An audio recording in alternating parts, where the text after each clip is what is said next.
Okay, Assalamualaikum warahmatullahi wabarakatuh. Untuk video ni, dalam video ni saya akan cover tajuk trigonometry. And now kita tengok. Okay, apa itu trigonometry? Okay, trigonometry is a branch of mathematics that study relationship involving length and angles of triangle, and all trigonometry functions are used for right angle triangle only. Okay, so bila melibatkan trigonometry, awak kena ingat 3 benda, iaitu panjang satu triangle tu, angle-nya, dan juga triangle tersebut mestilah right angle triangle. Okay, bersisi 90 darjah. Okay, seperti yang saya lukis ni lah. And then, okay, trigonometry ratio. Trigonometry ratio in right angle triangle. Okay, a right angle triangle has three sides which can be uniquely identified as the hypotenuse adjacent to a given angle of theta and opposite theta. Okay, hypotenuse is the longest side. Okay, adjacent is the orang kata bersebelahan dengan theta, dan yang opposite dengan theta kita panggil opposite lah, opposite length of side. Okay, so sine function we have sin theta, cos theta and tangent theta. So how to remember the formula? So we got SOH, CHA and SOA. So kalau sin dia adalah opposite over hypotenuse, so dia adalah SOH. Kalau CHA adalah cosine adjacent over hypotenuse, tangent adalah opposite over adjacent, so SOA. Okay, benda ni bukanlah first time anda jumpa, tetapi ini adalah sedikit orang kata refreshment balik lah kan. Okay, so this is example. Okay, dia bagi kat awak angle triangle, dua side, and so bila dah ada dua side, kita boleh cari the other side dengan menggunakan Pythagoras theorem. Okay, so this is the Pythagoras theorem. So ni simbol sama dengan sebenarnya.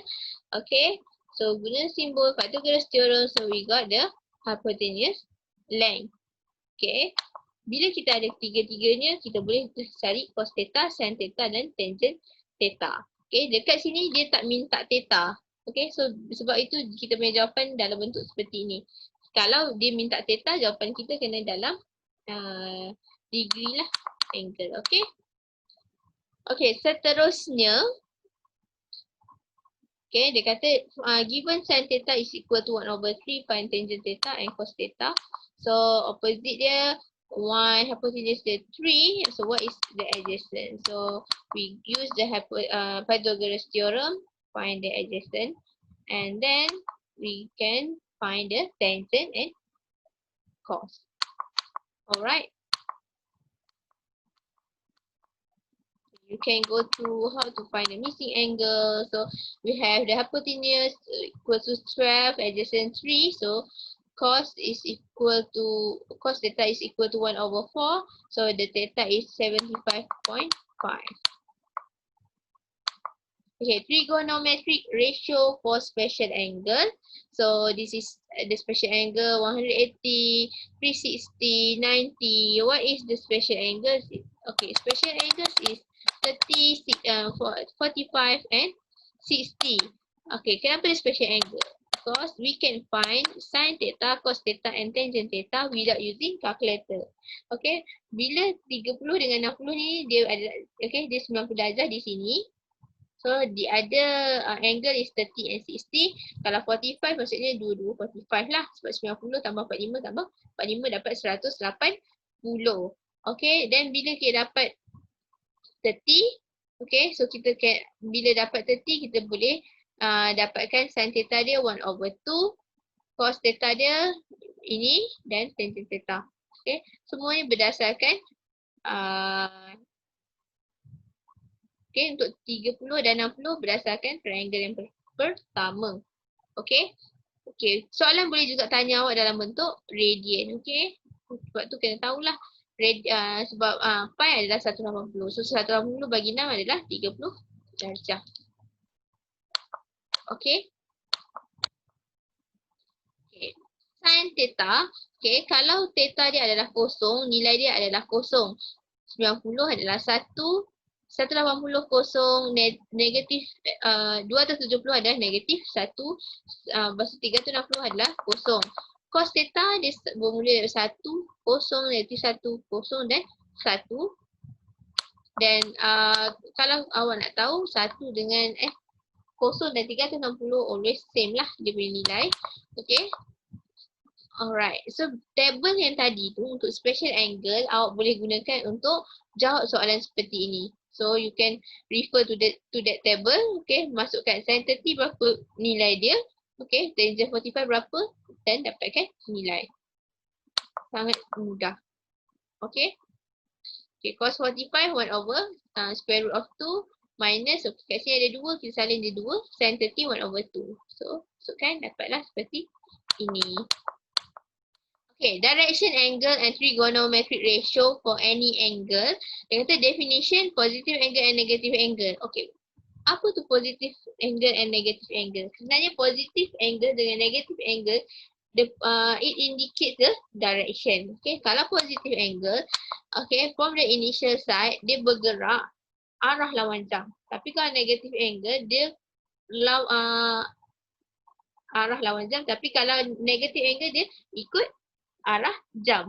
Okay, dia kata positive angle are angle measured in the anti-clockwise direction from the positive x-axis to terminal side. Negative angles are angle measured in the clockwise direction from the positive x-axis to terminal side. Okay. Dan daripada situ pula kita akan cari, okay, okay, dia punya reference angle. How to find reference angle? So this is what we call reference angle. Okay, first quadrant, second quadrant, third quadrant and fourth quadrant. How? So kalau first quadrant dia punya reference angle di sini, kita terus ambil sahaja. Second quadrant dia reference angle di sini. Okay. Okay. Reference angle is always less than or equal to 90. Okay. So macam mana nak cari reference angle ni? Depending dengan dia berada di kuadran keberapa. So kalau kuadran pertama just take it terus. Okay, kalau kuadran kedua 180 tolak theta. Kalau yang ketiga theta tolak 180 dan yang keempat 360 tolak theta. So kita akan dapat dia punya reference angle. So dia kata proceeding of finding sin and cos and tangent for an angle greater than 90. Sketch the angle. Determine the reference angle, determine whether the value is positive or negative, find the value of sin, cos and tangent. Okay, suka untuk saya ingatkan perkara ini, okay, dalam yang belah kanan ni. Okay, bila melibatkan sin, tangent dan cosine, you have to know dia berada di kuadran keberapa. Okay, kalau kuadran pertama all positif, maksudnya sin, tangent, cosine, ketiga-tiganya akan positif di situ. Kalau kuadran kedua hanya sin yang positif. Kalau kuadran ketiga only tangent are positive and kuadran keempat only cos are positive.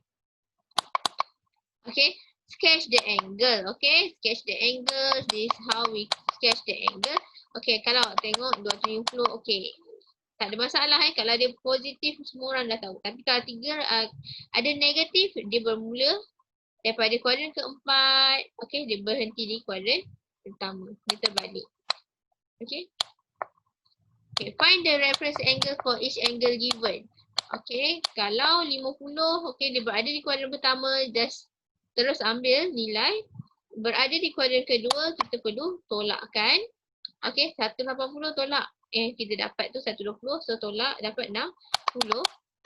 Okay, kalau yang ketiga 250, so 250 tolakkan 180, so kita akan dapat reference angle kita di bahagian sini. And then kalau negatif 320 ni, 360 tolakkan 320, so kita dapat reference angle kita di kuadran yang pertama. Alright. Okay, sketch the angle to see which quadrant is in it. Okay, negatif 135. Okay, dia bergerak, dia pergi ke kuadran ketiga. So 180 tolak 135, so kita dapat reference angle dia di sini, 45. Okay, find the value of trigonometric function. Cos 160. Okay, cos 160. Okay. Kalau kat 160 berada di kuadran ke 2. Lepas tu only sign yang positif. So cos akan dapat negatif. So reference angle dia adalah 20. So cos 160 is equal to negative cos 20. So we got negative 0.9397. Okay, kalau yang ini dia kata nak cari sin 125. So reference angle kita 55. So sin 125 is equal to sin 55. So dia jawapan dia positif. Okay, 215. Okay, 215 reference angle dia adalah 35. Dia berada di kuadran ketiga. Kuadran ketiga tangent adalah positif. Okay. So boleh tembaklah. Okay. Trigonometric identities. What is trigonometric identities? Kita ada beberapa formula. Tak ada, beberapa banyak juga. Okay, yang pertama reciprocal identity. Okay, reciprocal. So tangent theta sebenarnya adalah daripada sin theta over cos theta. So kalau cosecant adalah 1 over sin theta. Cotangent adalah 1 over tangent atau cos theta over sin theta. Dia terbalik daripada tangent theta. Dan secant theta adalah 1 over cos theta. Ni adalah opposite angle. Okay, sin negative theta equals to negative sin theta. Cos negative theta equals to cos theta. Tangent negative theta equals to negative tangent theta. Okay, Pythagorean identity, sin square theta plus cos square theta equals to 1. 1 plus tangent square theta equal to secant square theta, and 1 plus cotangent square theta equal to cosecant square theta. Formula-formula ni awak akan gunakan dalam penyelesaian masalah. Okay, so ni adalah sum and difference identity. Okay, benda ni, itulah saya cakap dah pernah tengok tapi kita kena go through balik. Okay, dan ni adalah half angle identity. Kita ada double angle. Sebelum ni yang atas ni adalah double angle. Okay, ni double angle. Yang di bawahnya adalah half angle. So dia kata half angle by substituting the angle theta with 1 over 2 theta in double angle formula. Dia kata so boleh dapat dah sebenarnya half angle identity pula. So cos 2 theta equals to 1 over 2 sin square theta. Now replace theta with 1 over 2 theta. So dapat seperti ini.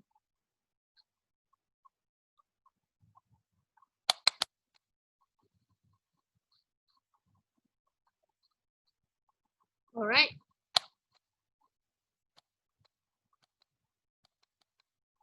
Okay. Example 4.6, it gives you a right angle triangle. So dia minta cari cosecant theta. We know that cosecant is 1 over sin theta. So from the figure you can find sin theta. So we got sin theta equal to 12 over 13. So 1 over 12 over 13, we got 13 over 12.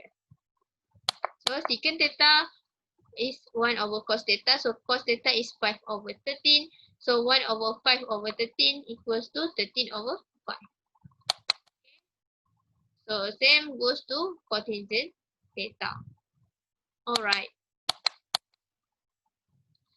Okay, given sin A equals to negative 12 over 13 and cos B equals to 3 over 5 where A and B in the same quadrant without using calculator. Okay, find secant negative B tangent A minus tangent B and cos 2A. So daripada sini awak kena kenal pasti formula mana yang dalam dalam kotak banyak-banyak tadi yang perlu kita gunakan. So kalau secant negatif B tu, secant negatif B. Okay, awak boleh ni sketch dulu.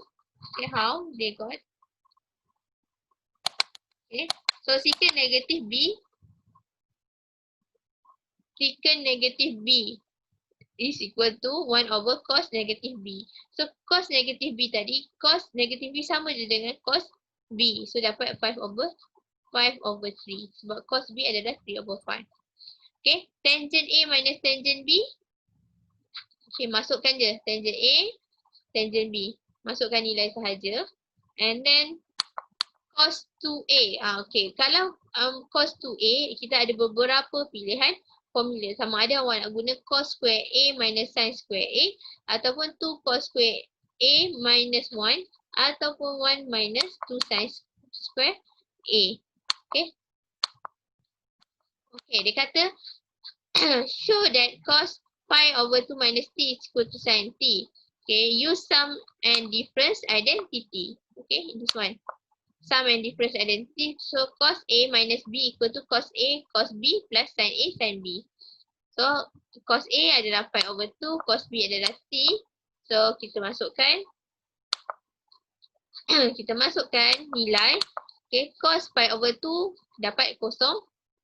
Lepas tu darabkan dengan cos t, sin pi over 2 dapat 1, darabkan dengan sin t. So dapatlah jawapan kita sin t. Okay, just masukkan semula dalam. Okay, soalan dia kata by using double angle formula. Okay, so cos 1 over 20, cos 120. So dia punya formula adalah 1 minus 2 sin square 120 over 2. So masukkan sahaja. Akan go through balik dalam sesi tutorial macam mana nak kenal pasti nak gunakan formula yang mana. Okay. Alright, itu saja video untuk kali ini. Kita akan go through balik dalam tutorial. Okay. Jumpa lagi dan dalam next video baru saya akan upload untuk penyelesaian masalah trigonometric equation. Okay.